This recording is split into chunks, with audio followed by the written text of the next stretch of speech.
The advice and opinions expressed by the host of Autism Live and her guests are meant solely as suggestion and should not be in any way construed as child-specific advice. The Center for Autism and Related Disorders advises working with a board-certified behavior analyst who has experience with autism before starting any intensive behavioral intervention. Any choices you make in determining your child's treatment are completely at your own discretion.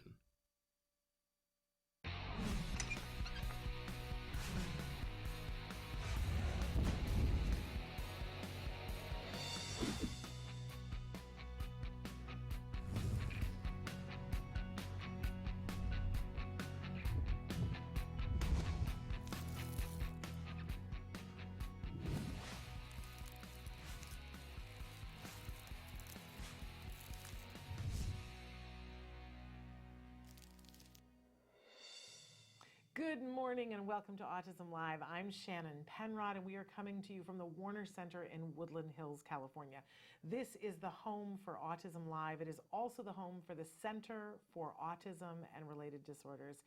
And we're really excited to be here with you today. You know, on Wednesdays, I love Wednesdays the most because on Wednesdays, we often, but not always, get the opportunity to be with you live with Dr. Doreen Grant-Bichet. When we don't have the opportunity to be live with her, we do one of two things. Sometimes we have Evelyn Kung be here, and she's live and answers your question live and in person. If we can't get either one of them, then what we do is we show you some of the wonderful archived episodes that we have where you ask the questions, and we feel like we can all still learn from the answers. So today is one of those days where we're going to have to show you an archive because both of those women are out and busy and doing other things to help other families, and we appreciate and understand that. It doesn't mean that we're not interactive. You can still interact with us. In fact, Traven is going to show you some of the different ways that you can interact. And while he does that, let me just remind you that our homepage is autism-live.com. And when you go there, there's so much to do. We're just days away from unveiling the new Autism Live toy and gift guide for 2019. You can get there from the homepage. Right now, you can be looking at last year's, and let me just tell you, it's like the last opportunity because the new one will take the place of the old one. So if you want to know what we were saying was a good gift last year, take a look at it over the next couple of days, but tune back in on November 1st when that changes to the 2019 guide. But there's other things that you can do on the website as well. You can search topics, you can search different individuals, like if you really groove on Ask Dr. Doreen, which who of us doesn't, right? You can search all of the Dr. Doreens by topic and see all of the questions that have been asked, and it's very guided so that if you click on the question, it goes directly to where that question was being asked, and you don't have to go through a whole bunch of videos to find it, right? But if you love, for instance, Temple Grandin, you can go through all of our Temple Grandin clips and so on and so forth with so many other wonderful people that we've had on the show. Or again, you can search a topic or a genre. If you just want recipes, oh, we've got some recipes for you, right? Especially this time of year, where it all kind of heats up. But don't forget that at the bottom of the page, there is the chat button. If you click on the chat button, you and I can be having a conversation in real time.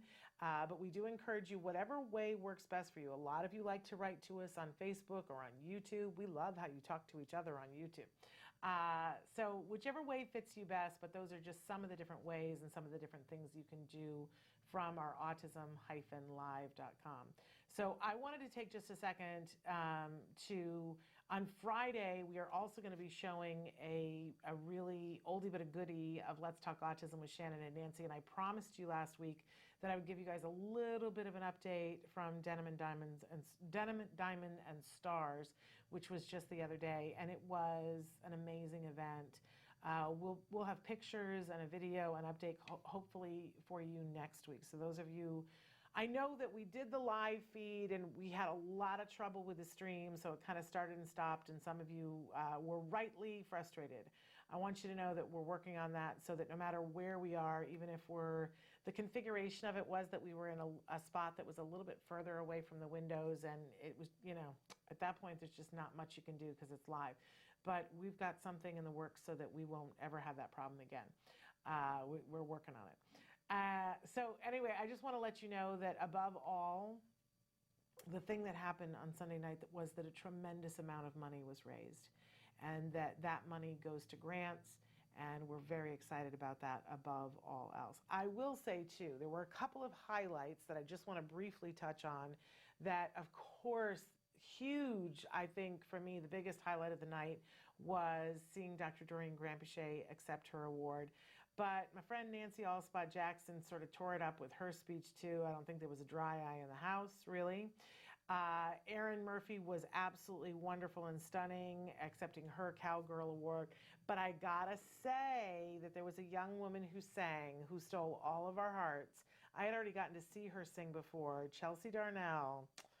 I don't know if that part of the interview when we were live on the red carpet, but I saw her a couple of months ago. I was at a karaoke event, and she got up and sang, and she's just a tiny little thing, and, you know, didn't seem like this big sound was going to come out of her, and oh my gosh, we're going to have her on the show. So really excited about that, because I think that was the thing that put chills up my spine, how talented this young woman is. Like a jazz singer from old, I don't know, this tiny little girl and young woman, and I don't know if she's over 18 or not, but whew, can sing. So there you go. It was a really, really great night, and it was fun to be there with so many people who were enjoying raising money for our kids. That always recharges my batteries for a while. So in any case, I don't want to stall, because it's the big treat for you today. It's an oldie but a goodie. It's still valid. Here is Ask Dr. Doreen. Dr. Doreen Granpeesheh. Dr. Doreen is an expert in autism. Doreen Granpeesheh. Dr. Granpeesheh. Dr. Doreen Granpeesheh. Dr. Doreen Granpeesheh is a visionary in the field of autism. Now you can ask her questions on Ask Dr. Doreen.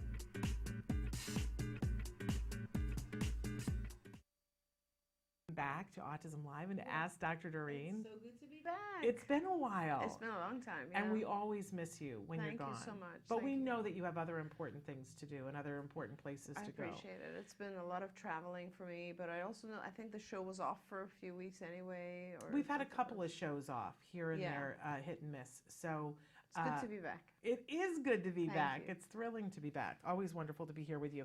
And for people who don't know, Dr. Granpeesheh is a true expert in the field of autism. I believe the preeminent expert in the field of autism. She's a visionary in this field.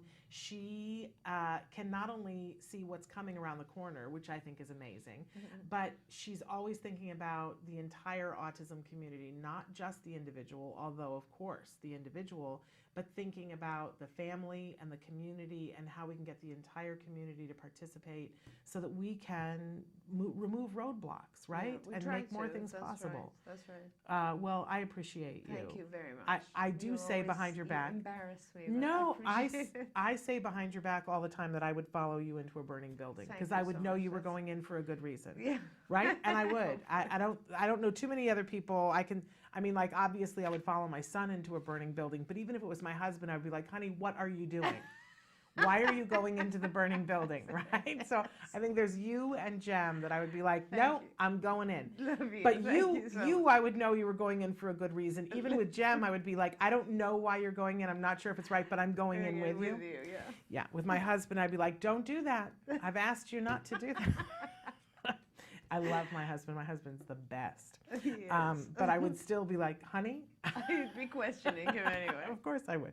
Of course I would. So thrilled to be here with you and have you answer people's Thank you very questions. much. It's a lovely thing that you donate this hour to be able to answer people's questions. My pleasure. We do like to give a disclaimer at the start of the show to remind people that there is no expert in any field with any amount of expertise that could give individual specific advice in this particular format.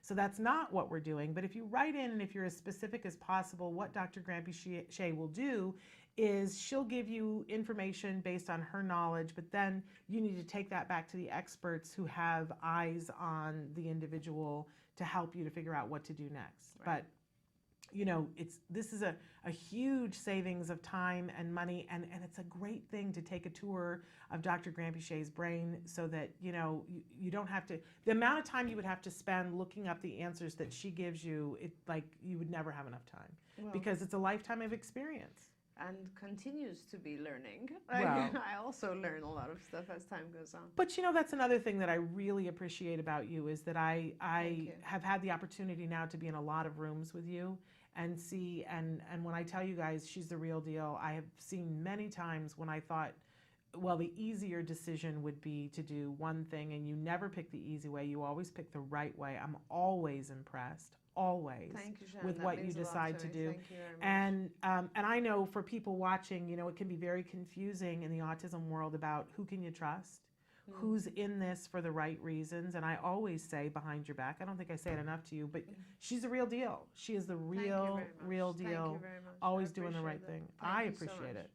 That's why I would follow her into a burning building. Okay, now, Okay, now. let's get down to some questions. Okay, so this was one that came in a while ago, but I wanted to have you discuss it because we don't want to leave things up to me. Sure. Because what do I know? But anyway, so, and this is somebody who's studying to be a BCBA, wrote in and said, can you explain what pairing is when discussing ABA? How long does the process take, and how do you know the place you have chosen is doing it well? Yeah, and so I kind of need a little bit more information because I don't know exactly what you're referring to. So pairing could refer to many different things. It could be the pairing of two stimuli. It could be pairing of a reinforcer with a particular stimulus. So maybe you can write in and tell us Okay. a little bit more what it is you're referring to. Okay, Yeah. wonderful. So we'll look forward to them writing back and saying that. Okay, the next question. Good morning, ladies. I would love for Dr. Doreen or any other specialist to answer my question, please. I'm in New Jersey and currently looking for a school for my 8-year-old with autism. He's at home with me right now because the school he attended last year was a big mess. It was a special needs school, and my son acquired so many negative behaviors while he attended there. The school he attended before this one was an autism school with ABA all day long, but we decided it was not appropriate for him anymore because he's very verbal and had no one to make friends with since all the other kids were nonverbal or had very little language. My son is considered high functioning on the spectrum since he has lots of language and can talk in sentences for all his needs, things he likes, things that bother him, like if he's in pain, and when it comes to things he's interested in, he can talk for a very long time about it. He's very smart, but has behaviors like hitting his head, and then they did not continue. So this is a question in this neighborhood that we get a lot from people, that there is that gray area of kids that the school just doesn't know what to do with them because they can speak. And some schools tend to want to put them with kids who are very profoundly affected, which, you know, parents will write to us and say, I don't think that's where my child belongs.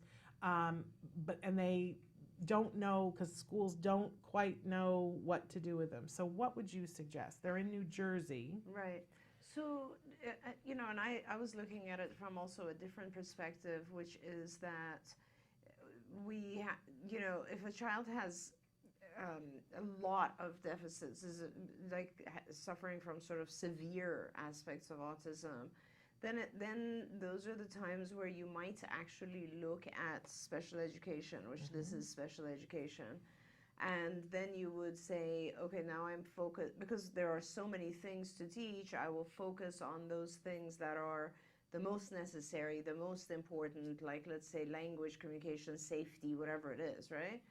But then there are situations where a child is higher functioning, and to begin with, I'm not sure looking at a special ed school is the right placement. So, and again, it's really hard for me because I don't know your child, I haven't seen your child, but I do want to make a few comments on what you've written. So, you know, you wrote that he is considered higher functioning on the spectrum. I assume someone has said that to you, which is great. That's a good sign. And he's very verbal, and he's very verbal. He talks in sentences. He has a lot of language. He can express his needs. He can talk about the things he likes. He talks about the things that bother him, or if he has pain. He can talk about the things he's interested in so to me, this is actually a higher functioning child. And really, you're not going to find an autism classroom that is going to be appropriate for him. What you most likely need is a regular education classroom with a one-to-one aid for him, plus a lot of hours of ABA outside of the school. So, and let me just go back and talk about how that works.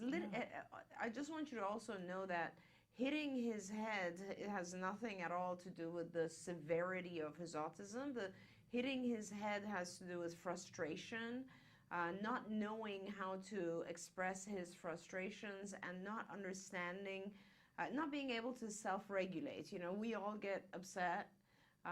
We all have kind of internal tantrums, but we've learned to, and even children, over time, that's what one of the things it's, you know, taming, right? The environment tames us and teaches us that tantruming in certain conditions is not okay. In other conditions, when you're a little child, it's very acceptable.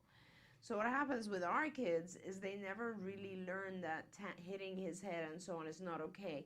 And I'll tell you why. Because when a child hits his head, our normal reaction is to completely freak out. Like everyone, if you see a child hitting their head against the wall, let's say, we all panic and we run to the child.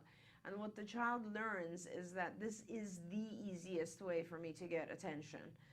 It's way easier than to ask. It's way easier to help than to wait for help. It's the fastest, quickest, easiest way to get attention. So, you know, please, I'm not saying don't pay attention to him when he hits his head, because we would need to do a real functional assessment and figure out exactly why he's hitting his head.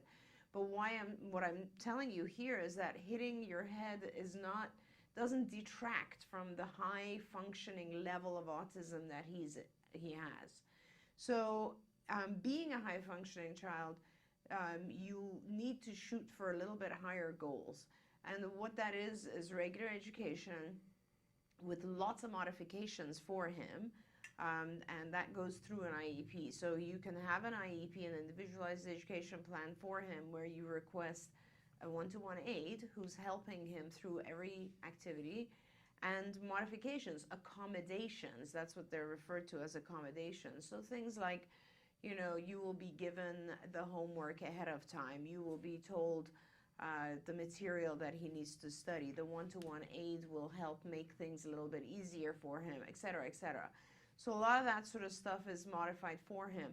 But now there will be areas, not just in his academics, but in other things as well, like making friends and socializing and showing appropriate behavior and so on. There will be things that the one-to-one aide or the teacher cannot teach him. And so those will be things that will be taught to him through his actual ABA program. And so you need an ABA program. We are actually in New Jersey. There are other providers that are in New Jersey. New Jersey is a mandated state. There's a lot of insurance coverage. So what you end up doing is you find a regular program, school program for him, and you find a provider of ABA services. And he'll be going, he's only 8, so you could even have him go to school part-time, so he doesn't have to go the whole day. Even if he goes the whole day, you still have all weekends and every afternoon to receive ABA. And you could easily give him 20, 25 hours of ABA, which is perfect and wonderful, and it would make a huge difference for him in his life. And so push him a little bit harder and give him a lot of tutoring and help. Yeah, I always think about if we were going to, like, for instance, I don't know, I'm not a golfer. I don't know how to golf.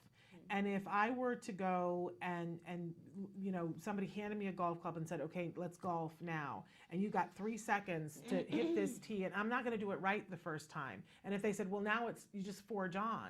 And every time we get up to the golf tee, nobody tells me what I'm doing wrong. I get no instruction.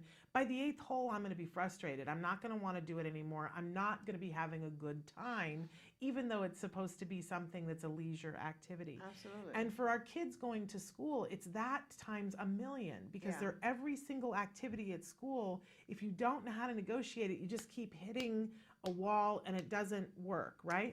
But if we give them the ABA on the side, it helps them to be able to take that moment, pare it down, get practice doing it, and then go back into the classroom and using it.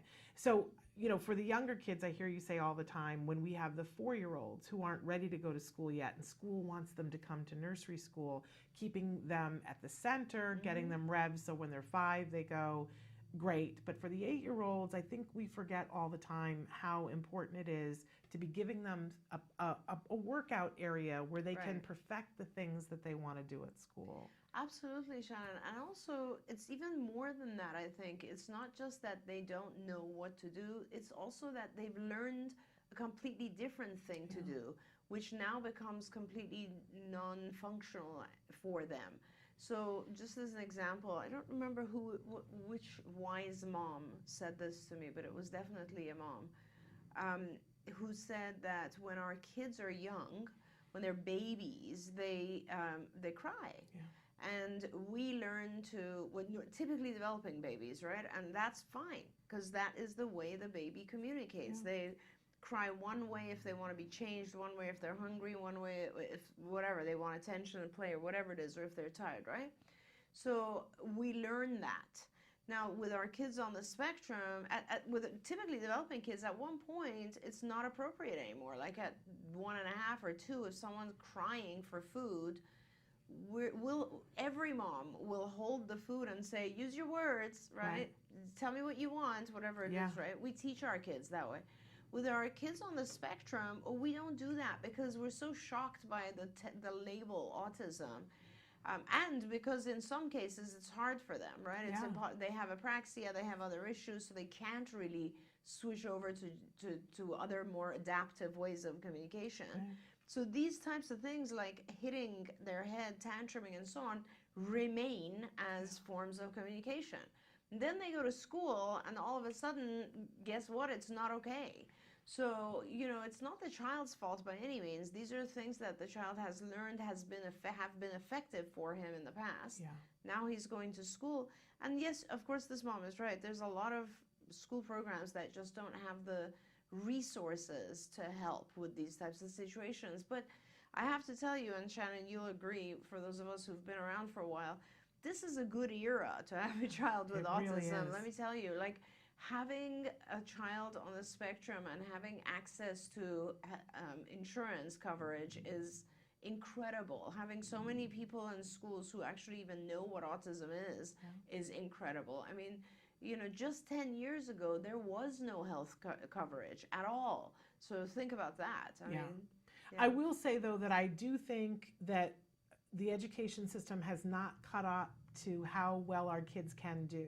So you'll see a lot of places, I mean, we just went through this when Jem went to go to junior high, that the junior high school said to us, we don't do inclusion, we don't believe in inclusion. Yeah. And you said to me, don't you accept that. Yeah. Don't you accept that, Shannon. You keep on pushing and tell them, don't, because they wanted to put him in an SD class. He'd never been in an SD class. And you said, don't you let them do that. He's ready. Yeah. And that spurred me on. And I said, no, you cannot discriminate against him. You can't just put everybody in a room. And they were saying, but he'll be safer there. And I said, your lack of being able to control your other kids is not a reason to segregate my child.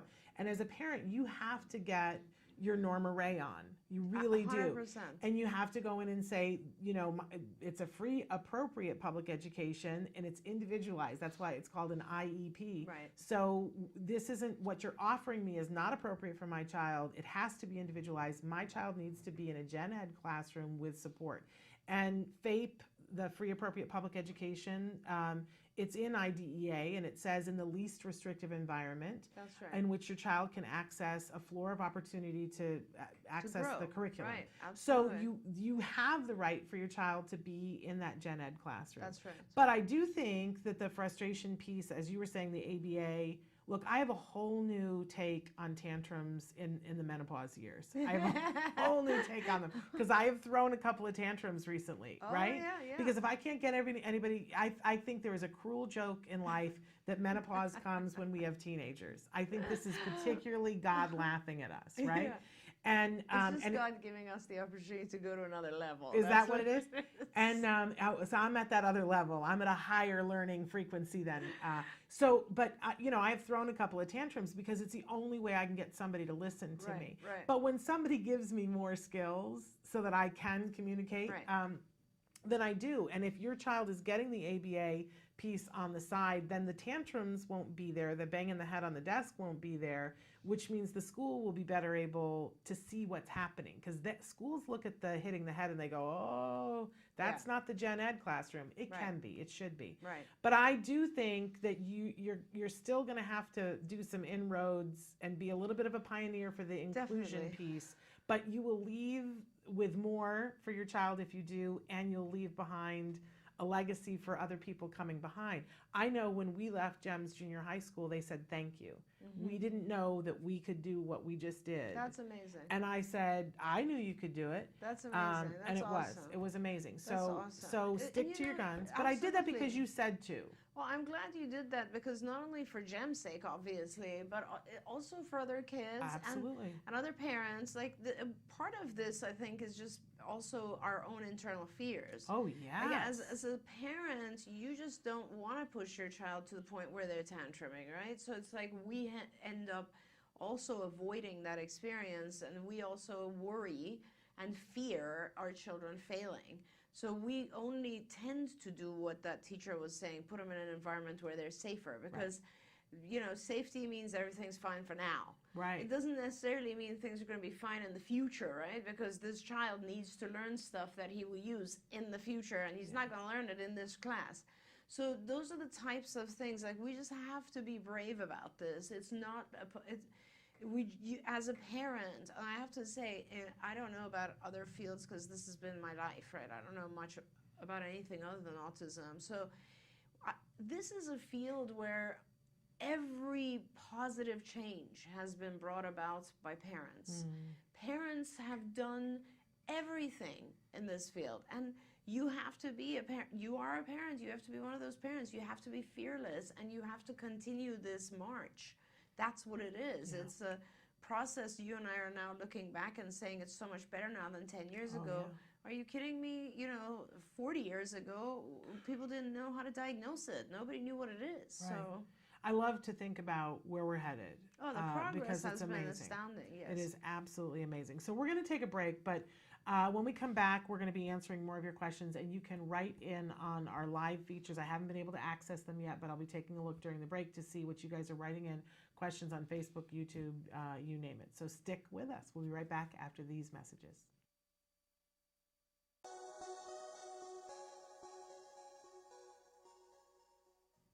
Do you provide care services to someone with autism? Recently, more and more children are being diagnosed with the condition and getting the support they need as awareness grows. But what happens to these children as they grow up? It's estimated that over 500,000 youth with autism will turn 18 in the next decade, and they'll be faced with a very difficult reality. As children with autism grow up, their services start to disappear or become very difficult to access. Things like medical care, mental health counseling, vocational training, and more. All services that are still desperately needed.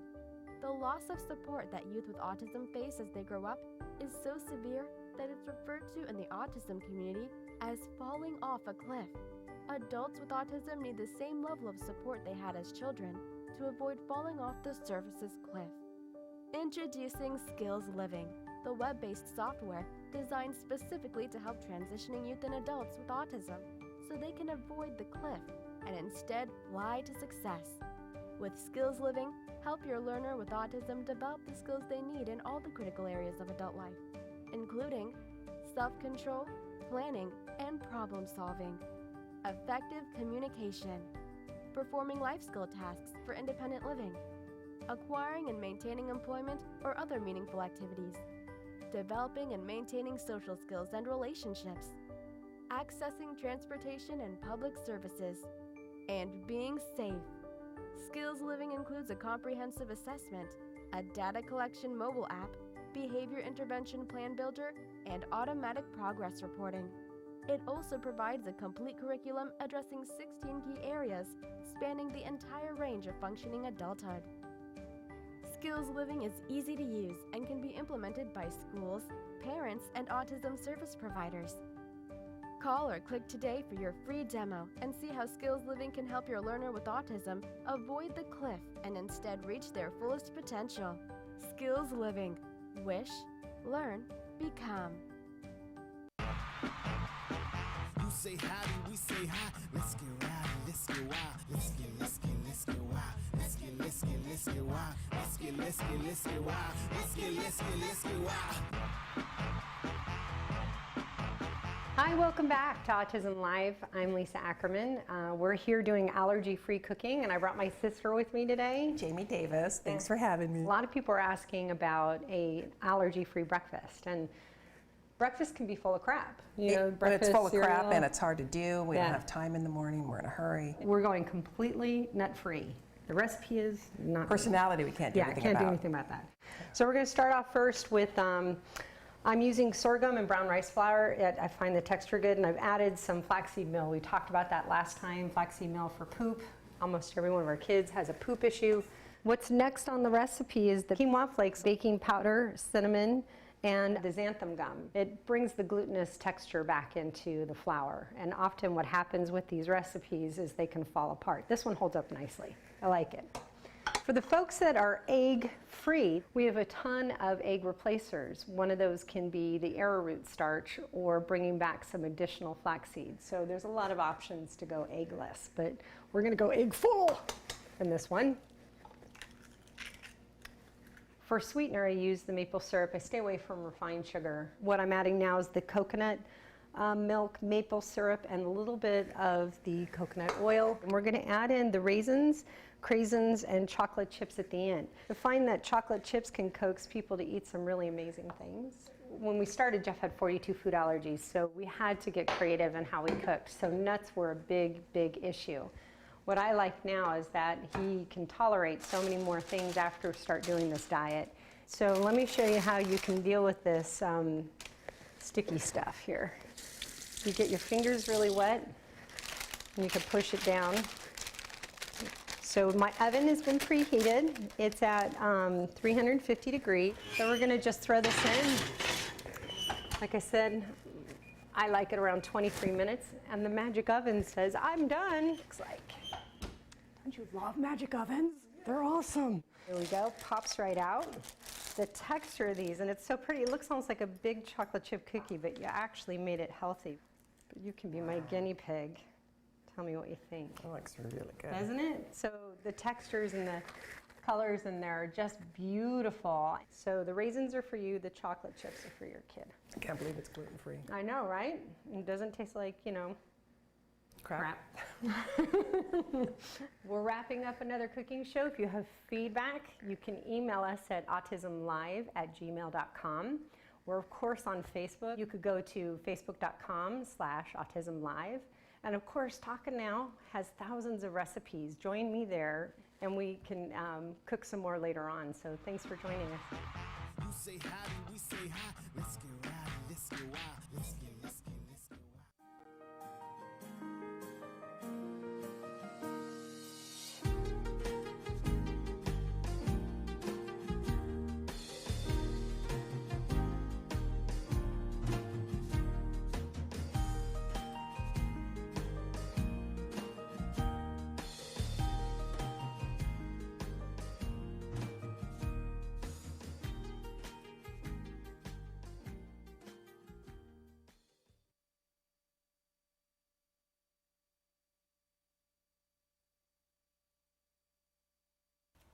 Hard times lead to good choices. Many times you're going to find out that change is coming and it's not something that you like to see. Things sometimes just don't work. Sometimes you have to put your child in a new school. Sometimes you have to put them in a different classroom. Often you'll see this with perhaps special education versus regular education, or everyone's favorite, puberty. All bets are off then. However, these things happen when they need to happen. So making that hard choice is super, super scary. But when you open those doors to look at things that maybe you've never dreamed you would have to look at, you're going to find help that you never expected. There are a lot of people out there dealing with the same things that you are dealing with, and there is a level of help that you never even knew existed. So don't be afraid when it's time to look at the scary problems that you're having. When those things come up, when the aggression increases, when things are falling apart at home, when you're getting the calls from the schools, don't be afraid. Reach out, Find out what you need to do. You might need to look at new schools, new housing. You might need to access new levels of service. But I am telling you, you're going to see amazing things. There are children that, as they grow, do things with the help of others, very specialized support, that you never thought they could do. So once you do that and you meet the child where he or she is and you give them what they need, everybody can do better, and you're going to see amazing progress. Welcome back to Autism Live during Ask Dr. Doreen. Dr. Doreen Grand-Pichet is here with us in the studio.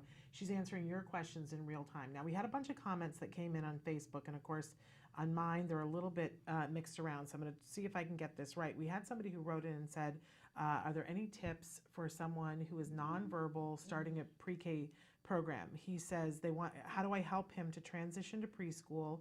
He uses sign language and some PECs. We're waiting for card evaluation for ABA soon. He will start in January, but not sure if it is an SPED class.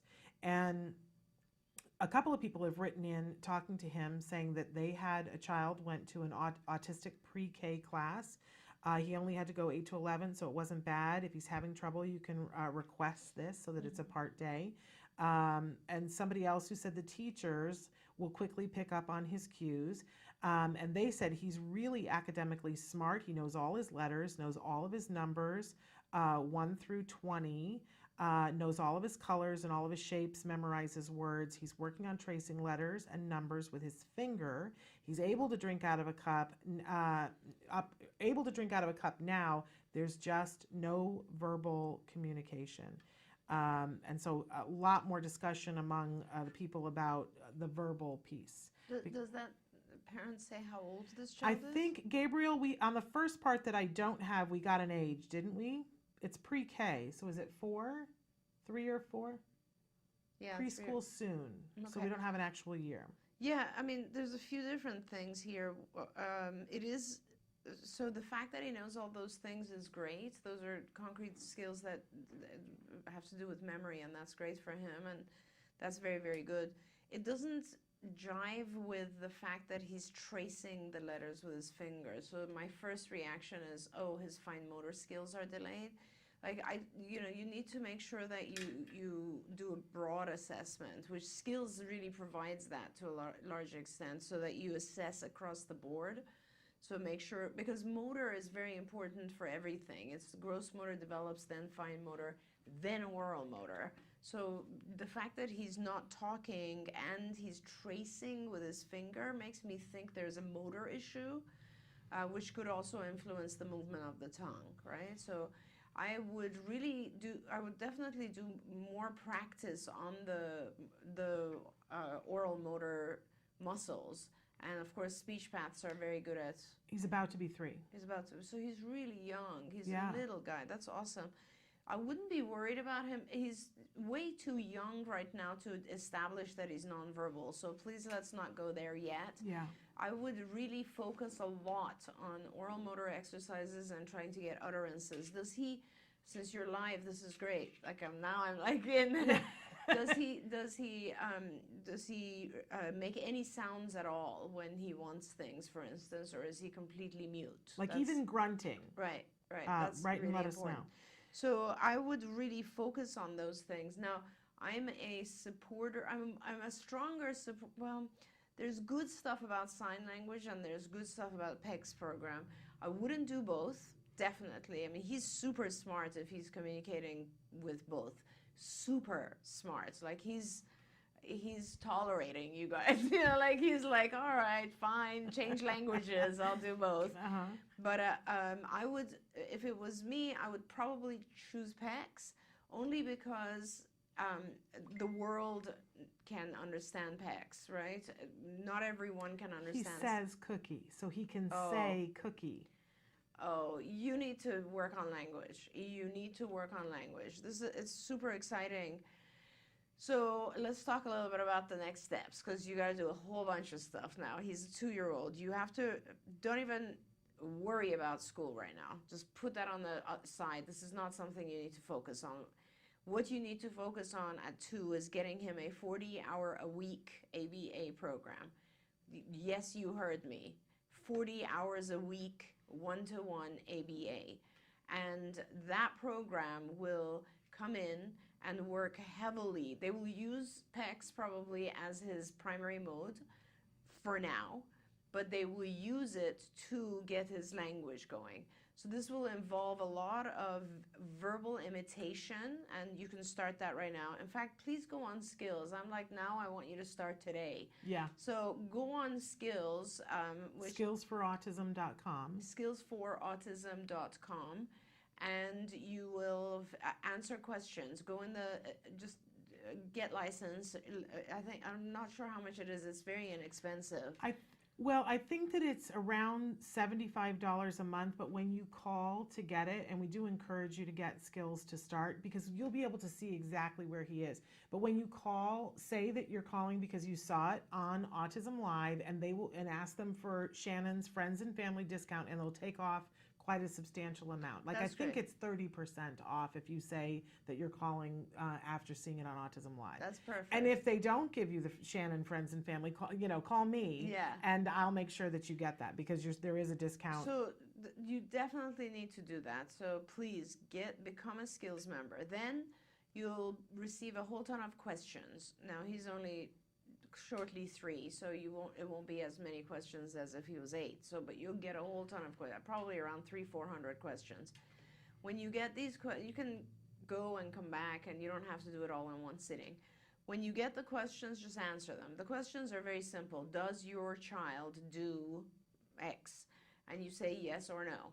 And if you don't know, you can test it and then come back and answer it, or you could just say, I don't know. And if you say, I don't know, it'll list those items and you can test them later.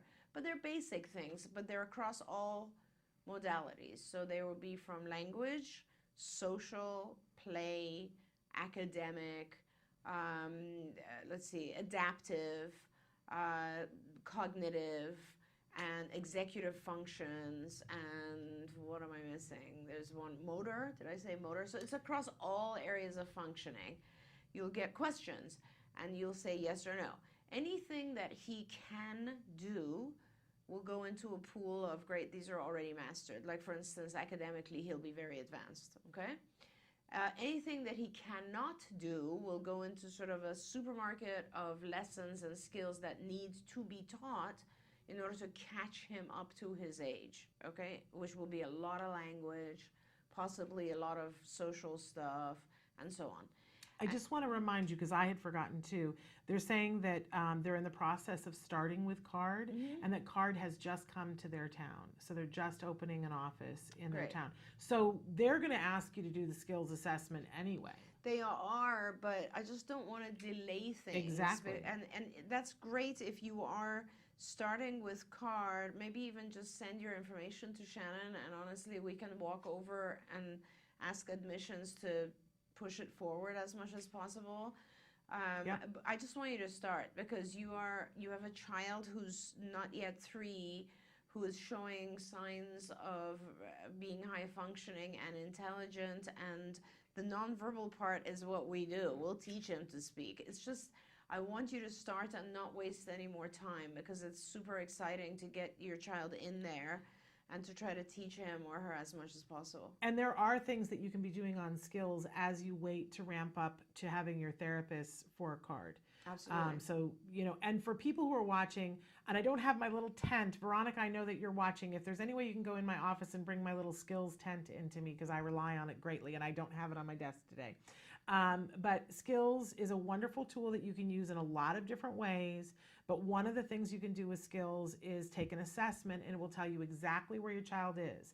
Then it shows you all the lessons that Dr. Grandpichet was just talking about. So you can be anywhere in the world and ask for that friends and family discount.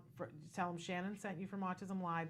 Anybody can have access to that. But if you are a CARD client, you automatically get it. That's right. And there's no extra cost to you if you're a CARD client. No, not at all. And as a CARD client, not only do you get access, but your supervisor kind of lives on skills. Like, they just go one by one and select from those lessons once you've done the assessment, and that's how we put the treatment plan together for your child. But what I want to also tell you is that, if it's a new site, we're probably pretty anxious to start all the families there to build the site. But what I do want to tell you, this is the time where you should also probably be educating yourself as much as possible. And so another really good resource is IBT, which is Institute for Behavioral Training, and the URL for that is ibehavioraltraining.com. And you should get on there and start looking at some of those modules. There's a whole bunch of stuff there, like what is autism, what is ABA, how do I teach my child to communicate, how do I teach my child to not tantrum, how do I deal with my child in a restaurant, whatever it is, all these different things. And the more of these you can do, the more you'll feel like you speak the language. It's really important. Like, we get pretty technical in ABA because it's not like talk therapy or something. It's very specific ways of teaching small skills and then building on them and so on. And so there's a lot of lingo, and getting yourself familiar with, you know, what's an SD and how do I shape something or fade it or whatever, all that sort of stuff is really important. Yeah. Extremely important, because you're the one that's going to actually carry the hours through to real life all the time as well. So that's something you should be doing. The other thing you should be doing is just looking on Autism Live's website and looking at all the incredible video footage that's there, like from other families. There's a whole series of Mission Possible where families are talking about what happened with their child. There's the A Word, which takes you day by day through the life of this little boy and how he's acclimating and his family's acclimating to ABA. I mean, just go ahead and check out a lot of these things, because inform yourself, and it'll make you feel very much supported by this community.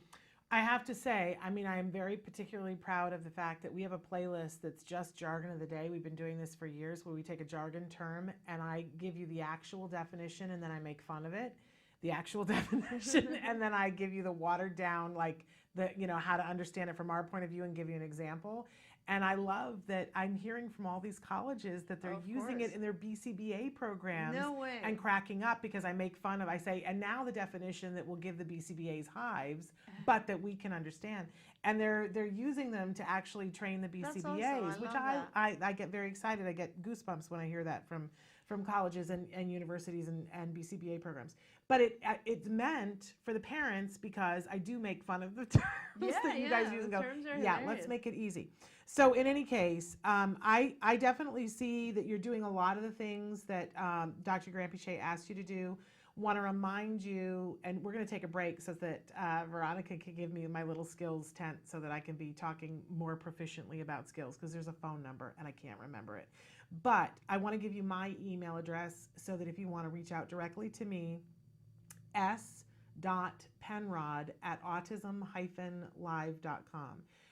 Because there are a lot of things that you can be doing to get yourself set up for success for day one when your card therapist, when your team is assembled. It's a very exciting time. Yeah, it's very good. When you're someplace where a card office is opening, I mean, you're really a pioneer. Yeah. You're a part of the beginning of a change that will happen in your community that's so exciting. I've seen it happen so many times now. And that you're at the forefront of it is a very exciting thing. And particularly with a child with these particular skills, this is going to be a good thing for you. Absolutely. And it's a fun time. Oh my God. Like, if he's saying cookie right now, the very first thing, one of the very first lessons we work on is manding, which is requesting objects and items. And he'll be saying 5, 10 more words very shortly. So it'll be very fun. They said he also says ice cream when he's hot because he wants to cool off. So, I mean, that's like putting a bunch of things together. Yeah, very that's smart. Super smart. Very super smart. I love that. All right, let's take a break. And then we have a question that came in about potty training a 5-year-old that I want to get to. And we have another question here that I want to, about a regional center client. But let's take a break, and we're going to get my skills tent in here so that Ileana Fajeda won't, run me out of town on a rail. All right, stick with us. Right back after these messages. Welcome back, and so thrilled to be here with you.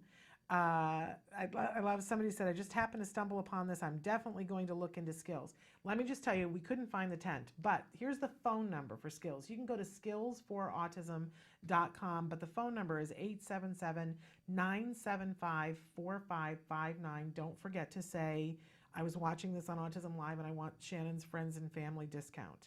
And if they don't know what that is, it's somebody new, reach out to me, s.penrod@autism-live.com, and I'll get you the friends and family discount. That I can do. Okay. Now, somebody else had written in and said, okay, so help with potty training, 5-year-old autistic boy who refuses to, mainly number 2. He just doesn't even acknowledge it, but we've tried a lot, rewarding and visuals. So what do you say, Dr. Grandpichet? Yeah, so I'm super cautious about giving advice on potty training because I don't want to mess anything up. And you're working on bowel movement training, which is even a little bit more difficult than training for urination.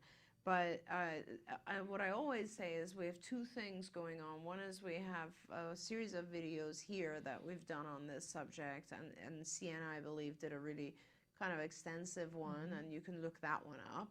How they look that up is just put in the It's easiest if you go to our YouTube page. So it's youtube.com/autism-live and put in potty training. We show it a lot on the air here.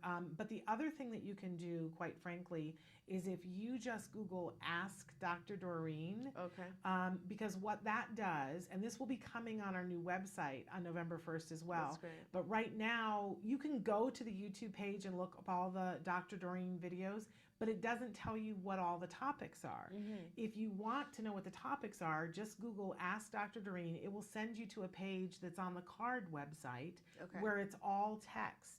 So it'll say potty training. Yeah, which is you fabulous. You go to potty training, and then it shows you every question, and you can click on the question, and it takes you right to that space in the video, which is brilliant. Yeah. And so the updated version of that, the whole Ask Dr. Doreen, every question ever asked on Ask Dr. Doreen will be coming on November 1st on the new website. That's perfect because there's a whole series of we use at CARD the Fox and Azerin procedure, and there's a series of steps, and depending on where your child is, you have to do the next thing. So I can't really tell you the whole sequence because it might not even relate to you.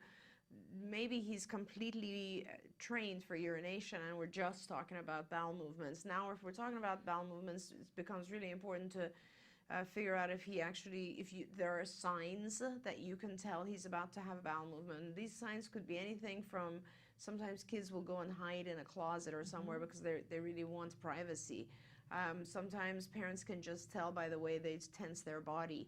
Sometimes a child will have bowel movement at approximately the same time every day, right after eating, whatever it is. Those signs are very key to making sure that your child has a successful experience. And the bottom line with it is that you make the bathroom a fantastic, fun Disney of a place, and you take your child there. This procedure actually starts with your child spending almost all of the day there and then gradually allowing the child out. But like I said, I don't want to give you advice right now because I don't know where your child is. Just go and look at these procedures online, and I'm sure they'll be very helpful to you. But just know that it's infinitely possible. One of the things I love about being around BCBAs is when you guys talk about potty training and you're like, it's the easiest thing. No, we can do that. It's totally the easiest thing. There has never been a child who hasn't been potty trained. There you go. Ever. There you go. So totally possible. Now I want to shift because we're almost out of time here. Somebody had written in, and this just broke my heart. I'm an adult with autism. I was diagnosed through Regional Center, which is here in California. I feel like I am dumb because I still live at home at 35 and have no job, have never dated, and am too stupid for school. I tried and failed for many years. What kind of work can someone like me do professionally? If I'm too dumb to get an education or work a normal job, is there a place for me? Break my heart. That breaks my heart too. And you are not dumb, and there are a million jobs that you can do. I mean, if this is your writing, right? What you have in your head thinking that you are dumb is completely not right. Like, that is just not true, because you've written us a beautiful paragraph here as well, and with punctuation so much better than most people. Yeah, I mean, that aside, I also want to just say, like, there are all kinds of jobs and there are all sorts of opportunities for learning how to do a particular job. We just opened our first adult center. I don't know where you are, but why don't you write into Shannon, and we will, whether or not you're close to our center, we'll definitely connect you with our adult supervisors, and they will help you with vocational training, which we can get coverage for from regional center, or even if you have health insurance, and we will help you learn skills, and we will help connect you to a job, which I think is important. But I think it's also important for you to be part of a maybe social group where you don't feel so horrible about yourself. And I'm sorry that the world has maybe, or life has maybe led to you feeling this way about yourself, but I'm certain that there are things you can be successful at that will make you feel a lot better about who you are, and we're very happy to help you with that journey. Yeah, it just breaks my heart because somebody has sold you this bill of goods and said, you know, that you can't and that you're not smart enough, and the evidence clearly states otherwise. So please write to me, s.penrod@autism-live.com. There are lots of different things, as you said. There's, you know, a brand new center that's for adults in Downey, California. Place, yeah. We've had Joanne Laura on the program a lot, talking about Autism Works Now, and their program is in more places now than it ever has been before. In fact, they hold one of their programs, their mother program, in a card center here in Woodland Hills. But we are seeing more and more programs that there are for adults to teach you whatever it is you need to do to be able to have a job. And it's amazing the jobs that people can do and how good they are at it. Definitely, and to have an enjoyable life. Like, please don't be down on yourself like this. Life is not supportive. It sounds to me like you're being punished, you know, and we can make life a lot more enjoyable. And when you get the work piece together, and this is something that Joanne Laura has taught me, is that everybody has the right to work. And when you get the work piece together, that's how a lot of people's social lives come into play. Absolutely. Right? No doubt. I mean, look at us. Yeah. And we all spend all day here, and we're all friends with each other. No question. This is now our family and the people that we socialize with, and it's the way you meet people, whether it's that you know, a lot of times it's frowned upon to date with people at work, but sometimes you'll meet somebody at work who sets you up with somebody that you date with. It's a whole web of a system that maybe you haven't had the on-ramp onto that. Right. But I know a lot of 35-year-olds who feel that way, whether they're on the spectrum or not. It's a difficult age, and some people just lock out and find their way onto it. But don't feel bad, don't despair. There is absolutely a place for you. I also want to throw in there, to make sure that you know today that there's a place for you, please visit wrongplanet.net. Alex Plank's website, wrongplanet.net, which he started as a 17-year-old because he felt the same way. Is there a place for me? And he didn't see it, so he made it. That's awesome. And you will see that there are adults who are there who talk about the same difficulties that you're talking about, but a lot of them have figured out what to do. Some of them work at Disney. That's awesome. And some of them work, you know, for medical companies and all kinds of things. And you'll see what they have to say about dating. And I would also tell you, you just missed it, but there is a conference, Love and Autism, every year that happens in San Diego, that next year, Regional Center will pay for you to go to it. You just have to put in advance, but it would be a great place for you to go, meet people, see what they're doing. I love that. I love this year, I don't know if you know this, but we love Sue Cho. She's one of the most amazing people who's worked at CARD for how many years? Oh, 25 years. Okay. And Sue just got married in the last year. And when she was talking to me about getting married, I said, do you know what you're wearing for a gown yet? And she said, no, I have no idea. And I said, well, you know, have you considered, we have a couple of designers that we've had on the show. Well, she met with a designer that we've had on the show who's on the spectrum, and he designed her gown, and they became really good friends, and he was one of the presenters at Love and Autism. So they'd been talking online, and he sent her the wedding gown, but she went and finally got to meet him last weekend for the first time. Oh, that's amazing. But these are the kind of people that you'll find at Love and Autism, so that you can feel like you find your community. Absolutely. We all have to find our tribe. Yes, we do. That's right. Before we go, yes. Shannon, real quick, the last question yes. asks if we do IQ tests. Yes. card doesn't, but we have a different company called Omid Psychometrics, and we do IQ testing. So the center right now is in the Hacienda Heights area, which is not too bad for you to go to if you want to schedule testing with us. So why don't you send your information to Shannon, and we can get that info out to you. Okay, so again, s.penrod@autism-live.com, and I can connect you. That's our timer that we have done. We have to release Dr. Grant-Pichet, but stick with us because we're going to be back with Let's Talk Autism with Shannon and Nancy. Nancy Allspaw-Jackson is already here. I can hear her. And our guests today are Vince Redmond, licensed marriage and family therapist, and the fabulous Maxine Rosalier, author of Queen for a Day, my favorite book this year. So stick with us, back after these messages.